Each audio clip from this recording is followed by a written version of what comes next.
അടുത്ത ചോദ്യം ചോദിച്ചിരിക്കുന്നത് ശ്രീദേവി എന്നൊരു ഭക്തയാണ്.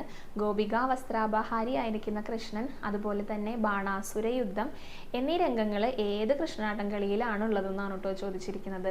ആദ്യത്തേത് പറയാം. ഗോപികമാരുടെ വസ്ത്രങ്ങളെല്ലാം അപഹരിച്ച് കൊണ്ടുപോകുന്ന ആ കൃഷ്ണലീല വരുന്നത് രണ്ടാമത്തെ കളിയായിട്ടുള്ള കാളിയമർദ്ദനത്തിലാണ്. ചേലജാലം എന്നാണ് കേട്ടോ ആ രംഗത്തിന് പറയുന്ന പേര്. അതായത് ഗോപികമാരുടെ വസ്ത്രങ്ങളെല്ലാം അപഹരിച്ച് കൊണ്ടുപോകുന്ന ആ രംഗത്തിന് പറയുന്ന പേര് ചേലജാലം എന്നാണ്. അത് കാളിയമർദ്ദനം കഥയിലാണ് കേട്ടോ ഉള്ളത്. ഇനി രണ്ടാമത്തേത് ബാണാസുര യുദ്ധം വരുന്നത് ബാണയുദ്ധം കൃഷ്ണനാട്ടത്തിലാണ്. അത് ആറാമത്തെ കളിയായിട്ടാണ് വരുന്നത്.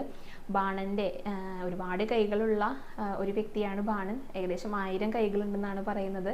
അതിൽ 2 ഒഴികെ ബാക്കിയെല്ലാം ഭഗവാൻ ശ്രീകൃഷ്ണൻ അറുത്തു മാറ്റിയതിന് ശേഷം ബാണന്റെ അഹങ്കാരങ്ങളെല്ലാം നശിപ്പിച്ച് മാറ്റുന്ന ആ ഒരു രംഗം വരുന്നത് ബാണയുദ്ധം കൃഷ്ണനാട്ടം കളിയിലാണ് കേട്ടോ.